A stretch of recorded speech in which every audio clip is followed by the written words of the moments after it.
When I started working on this problem, when it started working on me, I found myself suffering from a very lengthy sequence of nightmares about nuclear destruction.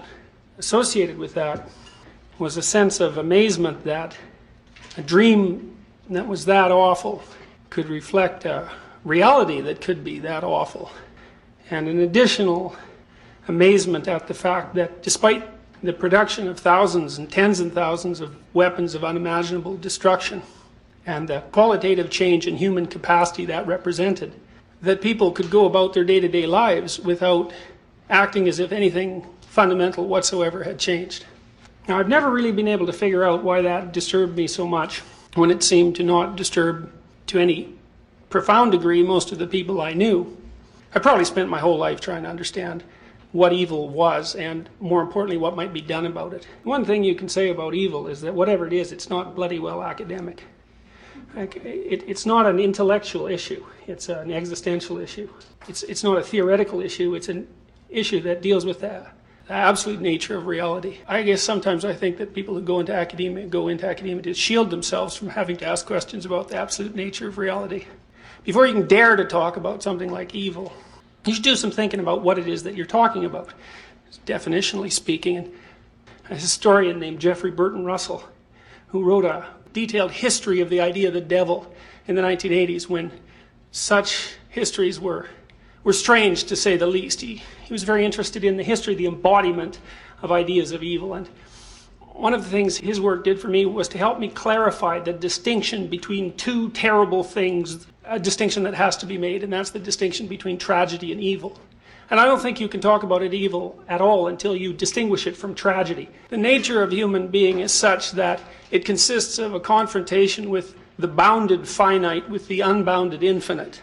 The world of experience as it presents itself to us is literally and not metaphorically complex beyond our capacity to understand. People deal in a real sense on an ongoing basis with the infinite. That fact is the reason why religious experience is essentially, and belief is essentially endemic to mankind. It's a human universal, and it's not because people believe. It's because human existence as such consists of a confrontation between the finite and the infinite, and religious systems merely take that into account.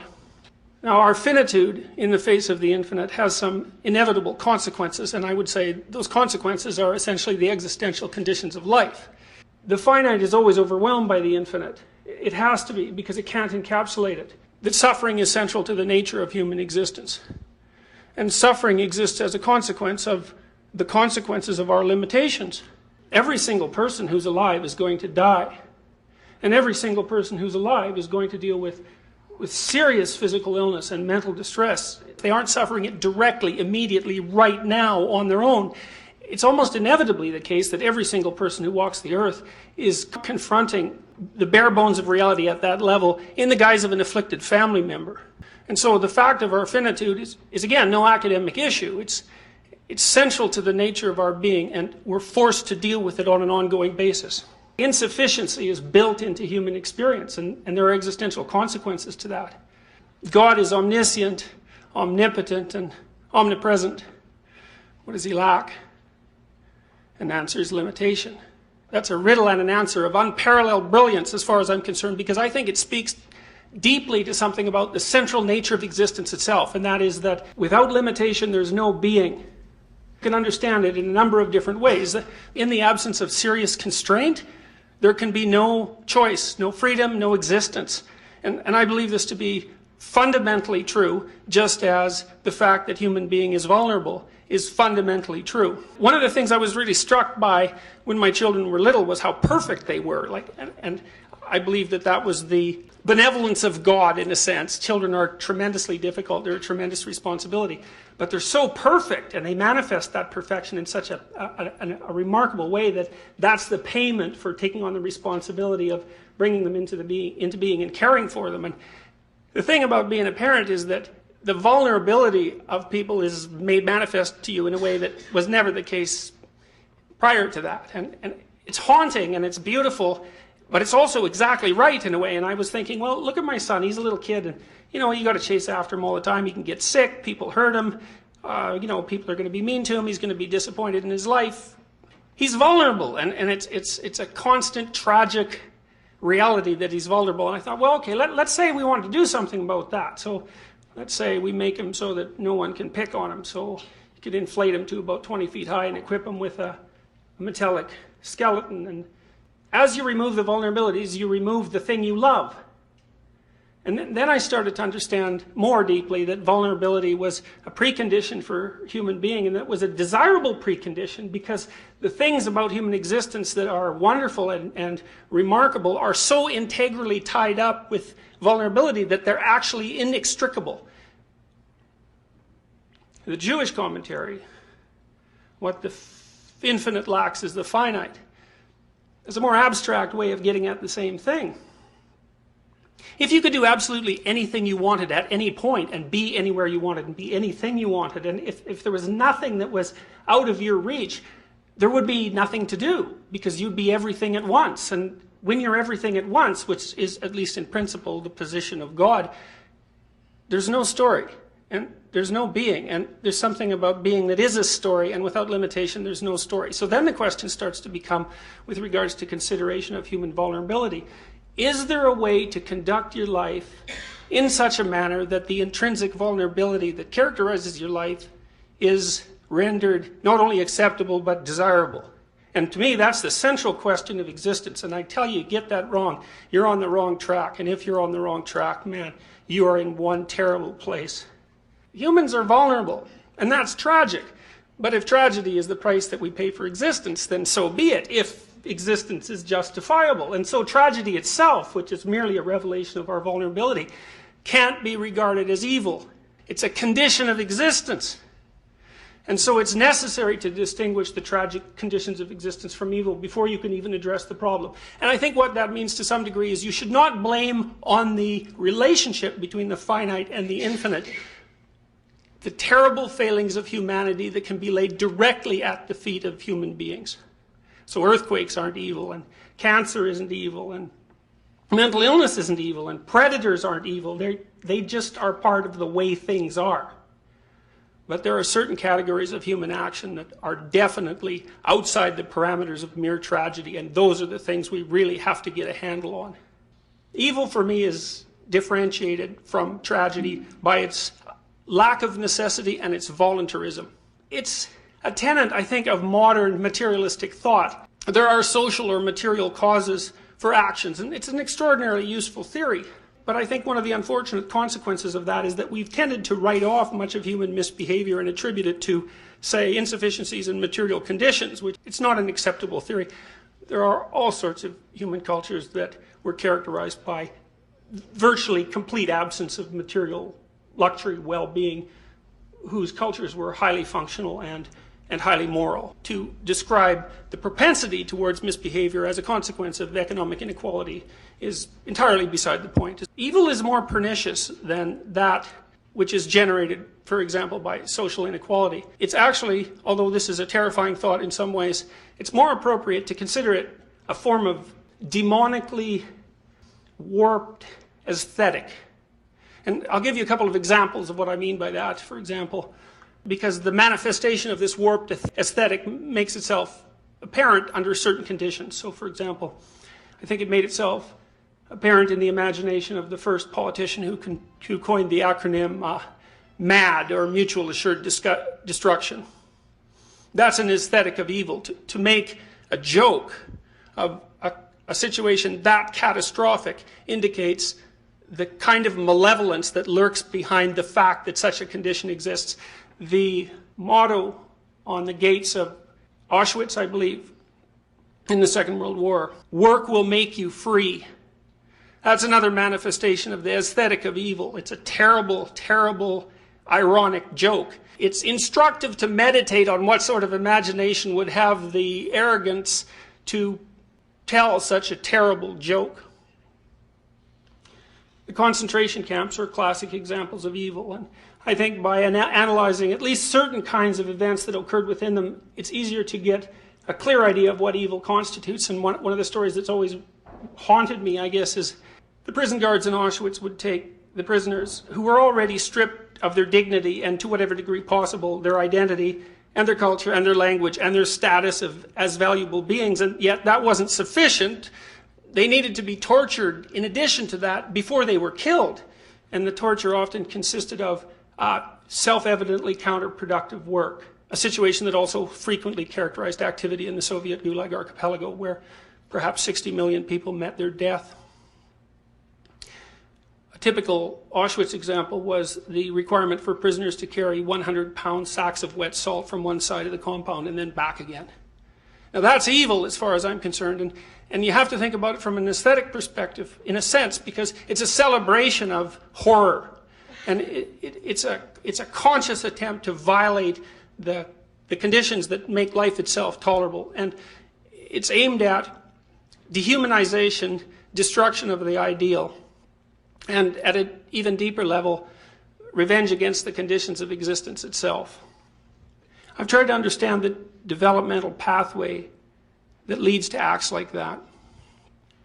My academic research, as well as my clinical experience, has revealed to me that what appears to lie at the bottom of motivation for the excesses of behavior that characterize evil are two tightly causally related factors.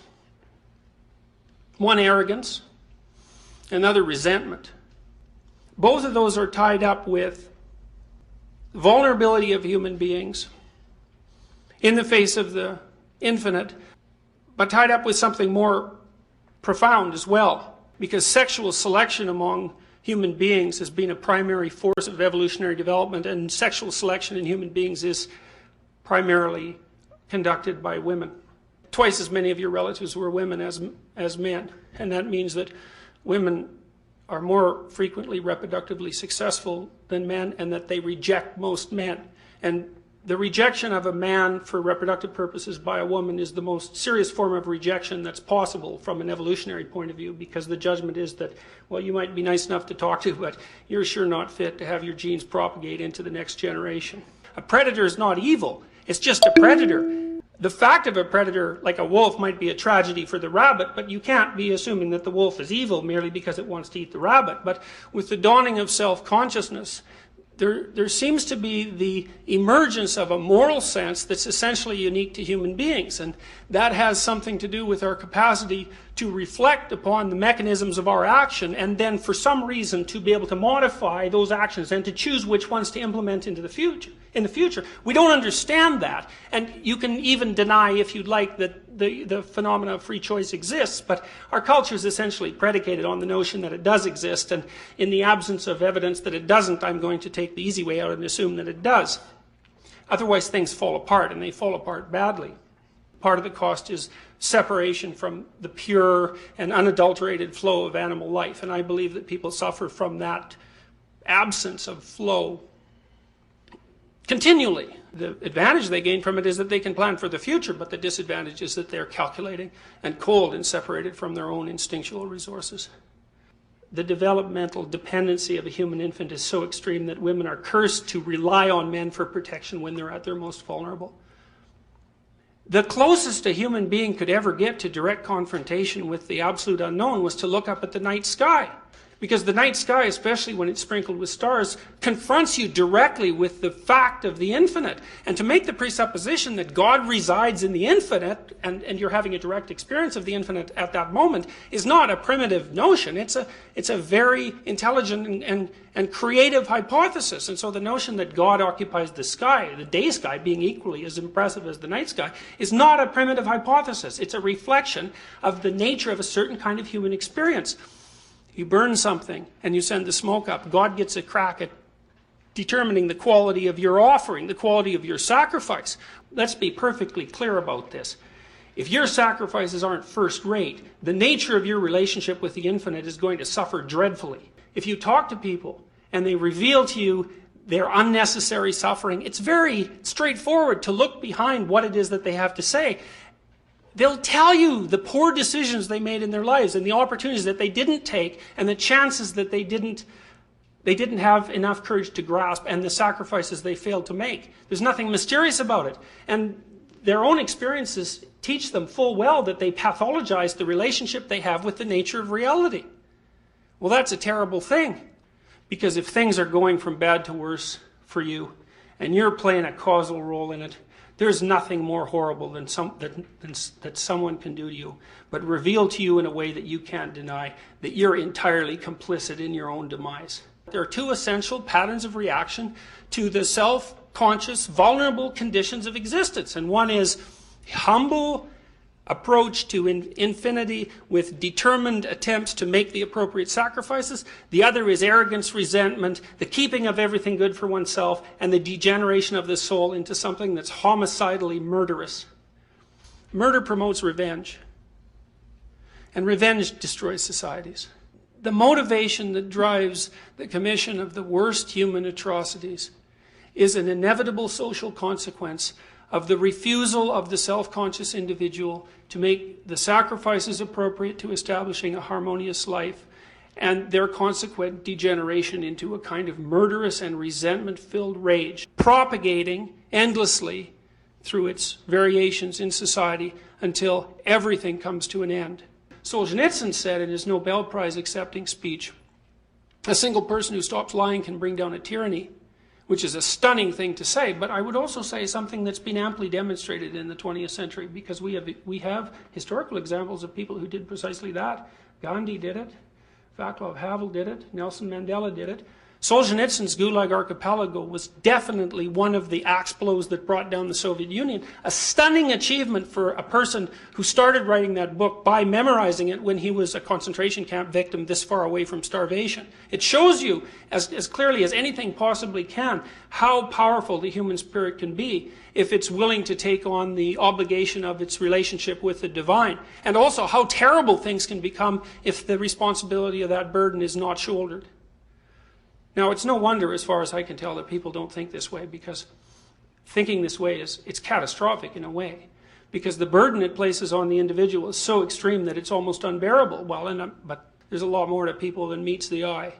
And the only way I learned that was by looking at people's and my own capacity for evil, because I started to realize that we regard ourselves as narrow little beings in a particular kind of box. And there's real comfort in that, although there's tremendous limitation. There's an overwhelming probability, if they were in Nazi Germany in the 1930s, that they would have been perpetrators and Nazis. An overwhelming probability. And if they can't accept that, because it's a historical fact, they have absolutely no idea who they are. Now, imagining yourself as a Nazi perpetrator is an unbearably terrifying thing to do. But I don't believe that you can do, I don't think that you have any insight whatsoever into your capacity for good until you have some well-developed insight into your capacity for evil. Because people can tell you till they're blue in the face about your capacity for good. It just sounds like wishful thinking. It sounds like the sort of thing that an advertiser might tell you on TV. It's just too good to be true. And I don't think people believe it. But I think that if you tell people that, in the cold, dark corners of their mind, there are motivations that are so terrible that they would traumatize themselves if they were ever revealed, that everyone knows at some level of analysis that that's absolutely true. You think there's evidence throughout history that it's possible for people to be enlightened. And you'd think, since enlightenment is viewed as the medication for vulnerability and death, that everybody would be struggling as hard as they possibly could to be enlightened, if such a state exactly and precisely exists. But if the barrier to enlightenment is the development of self-consciousness of the individual human's infinite capacity for evil, then you can be immediately convinced about why enlightenment is in such short supply. When I finished my first provisional examination of the sorts of motivations that drove people to set up concentration camps and to torture people terribly in those camps, I came to a terrible conclusion. It was a conclusion that I think in some ways was the worst thing that had ever happened to me, maybe intellectually and morally. I came to understand why it is that people depended on their group identity and their cultural identification, because that helped protect themselves from their own vulnerability. You have to believe things, because you just don't know everything. So you have to believe things. They fill in the gaps. The beliefs fill in the gaps. If the beliefs are stripped from you, then your defenses against the infinite are stripped, and it's no wonder that people will defend their beliefs. I thought, well, if you're too involved in defending your beliefs, you're going to be willing to kill other people in their defense. And we're so technologically powerful now that we can no longer be willing to kill other people in the defense of our own beliefs, because The time for that is past. And I realized, well, if you don't stand up for your beliefs, you leave yourself bereft. You're open to the depredations of the infinite. That's equally intolerable. It seems to leave no way out. There is a way out, and I think it's the way out that genuinely religious people have tried to offer humanity for thousands and thousands of years. And the way out of the conundrum posed to you by your reliance on ideological beliefs and your vulnerability in the face of the unknown is the development of a truly integrated and powerful character. And that's individual development. And it means constant confrontation with things you don't understand and constant attempts to ensure that your character is composed of truth and solidity rather than deceit, and to make of yourself something that's built on a rock and not predicated on sand. And the thing is, it's one thing to tell people that because maybe they should take care of themselves. But I don't know if that's enough to tell people because they don't take care of themselves that well. But it's a completely other thing to say, look, every time you make a pathological moral decision, you move the world one step closer to complete annihilation. And I absolutely believe that. I think the historical evidence is crystal clear. And I also think that every time you make an appropriate moral decision and you manifest moral courage in the face of your own vulnerability, then you move the world one step farther from the brink. And that's the case for every single person. Solzhenitsyn said, drawing on his Eastern Orthodox Christian background, every single person is the center of the world. A center of the world. Not the center of the world. The world's a complicated place. It can have all sorts of centers.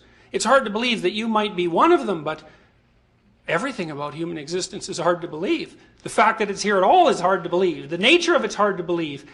Everything that human beings does is so ridiculous and remarkable that it's like it's a consistently and constantly unfolding miracle. The idea that each of you might be a center of the cosmos in that infinite admixture of ridiculousness and absurdity is hardly more than one more ridiculous thing to swallow. Tragedy is a precondition for being. Being is the interplay between the finite and the infinite. And in that interplay there's tragedy, and there's no way out of that. Evil's something different. Evil's the conscious attempt to make the conditions of existence more pathological than they have to be. And it's motivated by conscious intent. The motivations arise because people pay a terrible price for their self-conscious awareness, and that awareness is their awareness of their vulnerability. And that is a terrible thing to be aware of. That vulnerability can be confronted forthrightly, accepted, and the appropriate decisions made. Alternatively, people can retreat into their own rationalistic arrogance and attempt to deceive themselves and everyone else about the nature of their own existence and about the nature of reality. That pathway leads to nothing but destruction. There's good reason to assume that it's too late in our developmental course as a species for that path to be acceptable anymore, because we're too powerful. And if too many people stay on that path, we're going to do ourselves in. And so I would say, as we've become more technologically powerful, an increasing moral burden is being placed on each of us. It matters to the destiny of the cosmos whether or not you get your moral act straight. And I don't mean that in a trivial way. I believe that that's as close to an empirical fact as anything that can be demonstrated. And I also believe that's as terrifying a thing to consider as anything you could possibly imagine. And maybe it's too much to ask of people. But our great religious traditions do continually remind us that inside every human being there's a spark of divinity. And that idea is a precondition for our entire system of law. There's always the possibility that it's true. And if it's true, it means that there's an infinite avenue of potential that lays open to every single person, and that the ability to transform the terrible conditions of reality into something not only acceptable but worthy of celebration actually lies within our grasp. The alternative to that is the continual generation of a kind of hell that's so incomprehensibly awful that by any reasonable person's standards, it has to be regarded as something to avoid.